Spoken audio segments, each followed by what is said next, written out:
आजकल weather change हो रहा है ना, तो नज़ला, खांसी, फ्लू इन सब चीज़ों का ऑनसेट भी है। तो आज के व्लॉग में ना बहुत आसान सी होम रेमेडी शेयर करूँगी, अदरक, लेमन और शहद। और सिरप्स देने की बजाय ना आप बच्चों को ये ज़रूर पिलाएं। अस्सलामुअलैकुम, वेलकम बैक। जी, आज का व्लॉग स्टार्ट हो रहा है सुबह के 7 बजे से और मैं 6:30 बजे उठ गई थी। अलार्म लगाया हुआ था क्योंकि हस्बैंड को कॉलेज के लिए तैयार करना होता है। नाश्ता रेडी करना होता है और नाश्ता हल्का फुल्का सा ही था, वो 10 मिनट्स में ही हो गया था। मैंने जस्ट अंडे फ्राई किए थे और दूध को गर्म किया था माइक्रोवेव में। और नाश्ता इतनी देर में बन गया था जब तक मियाँ जी फ्रेशन अप हो रहे थे और कपड़े वगैरह चेंज कर लिए थे। तो मैं यहाँ पर साइड टेबल पे ही नाश्ता लेकर आ गई थी क्योंकि उनको देर हो रही थी, काफ़ी क्लास थी उनकी और आज कंपैरेटिवली लेट भी हो गए थे, यानी अपनी क्लास से कोई 4-5 मिनट लेट ही पहुँचे होंगे फॉर लेक्चर। और ये जो ब्रेकफास्ट है ये हम दोनों का ही है क्योंकि इन्होंने कुछ ना कुछ ज़रूर बचा के जाना है, इतना मुझे पता होता है। जब देर हो रही हो तो बस जल्दी जल्दी में इतना नाश्ता नहीं किया जाता। तो यहाँ पर नाश्ते से मैं भी फ्री हो गई थी और साइड टेबल वगैरह साफ़ किया। फिर मैंने सोचा कि पहले बेडरूम की ही सफाई कर लेती हूँ, तो यहाँ पर मैंने झाड़ू लगा लिया, डस्टिंग कर ली। जब सुबह जल्दी उठ जाओ और बच्चों को स्कूल भेजने के बाद ना सोएं तो काफ़ी टाइम होता है हमारे पास घर के छोटे छोटे काम करने के लिए, और मुझे तो वीडियो भी रिकॉर्ड करनी होती है, तो इन कामों में मेरा डबल टाइम लगता है क्योंकि कैमरे को बार बार सेट करना स्टैंड के ऊपर, तो ये कोई इतना आसान काम नहीं होता क्योंकि इसमें टाइम जो है वो आपका ज़रा डबल लग जाता है। अच्छा, यहाँ पर मैं बेडरूम की बस थोड़ी सी सफाई करके ना किचन में आ गई थी क्योंकि मुझे बच्चों के लिए रेडी करना था ये एक होममेड बहुत ही ज़बरदस्त सा टॉनिक। आजकल क्योंकि वेदर चेंज हो रहा है, गर्मी जा रही है और सर्दी आने वाली है, आने वाली नहीं बल्कि सर्दी ऑलमोस्ट आ ही चुकी है और वेदर चेंज की वजह से बच्चों में काफ़ी नज़ला, ज़ुकाम, फ्लू ये सब हो रहा है।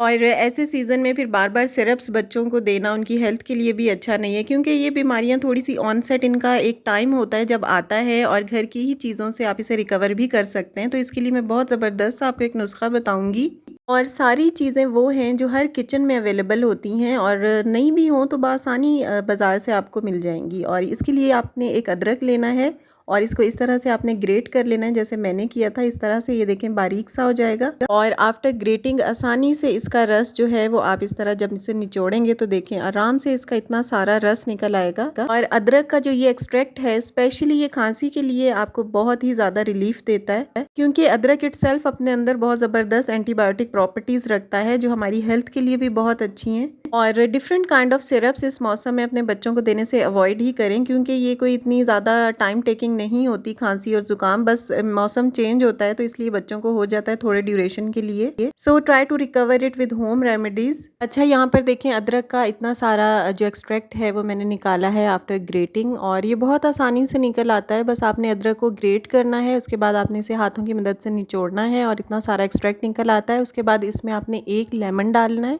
और लेमन आपको पता है जब खांसी और फ्लू होता है तो गर्म पानी में अगर इसको डाल के पिया जाए तो इससे रिलीफ मिलता है हमें ज़ुकाम से और फ्लू से।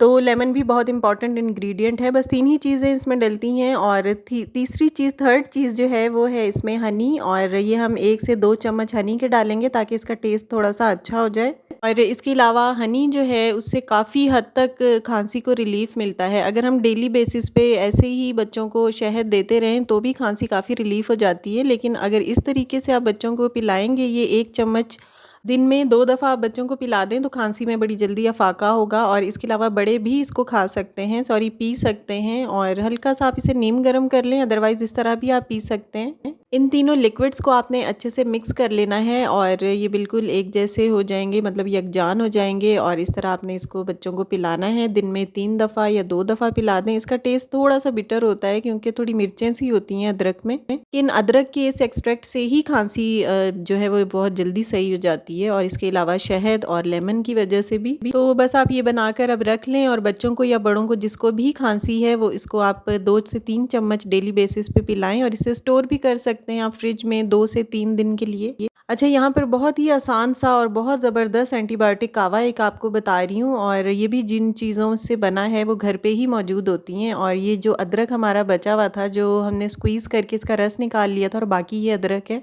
इस अदरक को आप कावे के अंदर डाल सकते हैं और इसका जो बचा कुचा एक्सट्रैक्ट है वो भी इस पानी के अंदर आ जाएगा और ये बिल्कुल भी ज़ाया नहीं होगा। और इसके लिए ये जो चीज़ें हैं इनमें दालचीनी, सौंफ और इलायची है। इसे आप हल्की आंच पे 10 मिनट के लिए पकाएं और फिर इसमें 1 चम्मच शहद डाल के इसका कावा पिए तो ये भी बहुत अच्छी चीज़ है। अच्छा, यहाँ पर ना किचन के काम करने के बाद मैं रूम में वापस आ गई थी क्योंकि मैंने सिर्फ डस्टिंग की थी और झाड़ू लगाया था। और डस्टिंग भी मैंने साइड टेबल्स की ही की थी, कुर्सियों की और बेड की रहती थी। तो झाड़ू लगा के मैं चली गई थी और बाकी पेंडिंग का काम मैंने कहा था कि मैं किचन से वापस आकर करूँगी।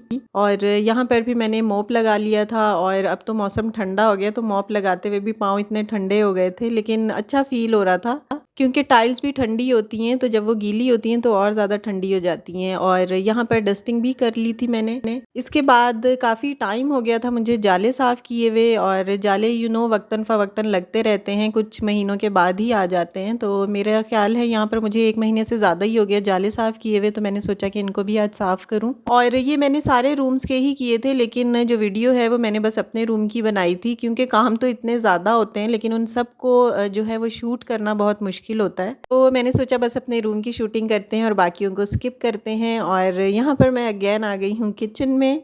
खाना जनाब मेरा ऑलरेडी बना हुआ था क्योंकि मैं 2 टाइम खाना बना के रख देती हूँ, और जो मैंने रात में बनाया था वही मेरा रखा हुआ था खाना। मैंने बनाए थे आलू गोश्त का सालन, तो वो मेरा रखा हुआ था। तो मैंने सोचा कि अपने लिए थोड़ा सा रायता बना लेती हूँ। और यहाँ पर मैं लौकी लेकर आई थी क्योंकि मैंने कहा कि मौसम अब जा रहा है, क्योंकि ऐसी ठंडी चीज़ें जो है वो गर्मियों में ही खाने का मज़ा आता है, रायता वगैरह। और स्पेशली दही के अंदर, तो दही ठंडा सर्दियों में खाया नहीं जाता, तो मैंने सोचा कि इसका रायता बना लेती हूँ। तो यहाँ पर मैंने इसे ग्रेट करके हल्की सी आंच पे रख दिया था और ऐसा ये बन के रेडी हो गया। ये देखें कितना सॉफ्ट सा हो गया ये। और ये थोड़ा ज़्यादा ही था क्वांटिटी में, मैंने इसे डब्बे में डालकर निकाल दिया था क्योंकि अगले 2-3 दिन तक ये फ्रेश ही रहता है जब हम इसे उबाल के और स्टीम करके इसे हम फ्रिज में रख देते हैं। तो मैंने इसे बॉक्स में डाल के रख दिया था और बाकी को मैंने इस तरह से प्लेट में ठंडा करके और दही में ऐड कर दिया था। दही के अंदर मैंने सिर्फ काली मिर्चें डाली थी और थोड़ा सा चाट मसाला डाला था, और साथ मैंने ये ग्रेट किया हुआ और ठंडा किया हुआ स्टीम किया हुआ कद्दू इसमें डाल दिया था, ये लौकी कह सकते हैं। तो ये बहुत ही अच्छा सा होता है, specially dieting point of view से ये बहुत अच्छा होता है क्योंकि इसमें ऑयल नाम की कोई भी चीज़ नहीं है, बस स्टीम वेजिटेबल है, और वेजिटेबल तो वैसे ही हेल्थ के लिए बहुत बेनिफिशियल होती है। साथ आप इसमें अपनी पसंद की कोई भी रॉ वेजिटेबल डाल सकते हैं।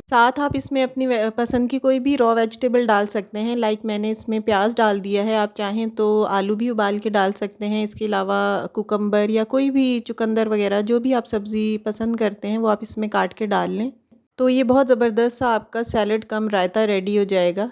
एक दफ़ा आप इस रायता को ज़रूर ट्राई करके देखें। और कद्दू जो है, लौकी, वो सेहत के लिए बहुत अच्छा होता है। अगर आप खाना इसको सालन नहीं बनाना पसंद करते तो आप इस तरह इसका रायता ज़रूर बना के देखें। और यहाँ पर है आज मेरा बेडशीट्स डे। आज मैंने जस्ट बेडशीट्स वॉश की थी, दोनों बेडरूम्स की, और बच्चों के बेडरूम की बेडशीट वॉश नहीं की क्योंकि वो ज़रा जल्दी जल्दी वॉश करनी होती है। और जो बेडरूम्स की बेडशीट्स हैं हमारी, वो तो 1 हफ़्ता भी गंदी नहीं होती, तो सर्दियों में स्पेशली 1 हफ़्ता तक तो मेरी बेडशीट साफ़ ही रहती हैं।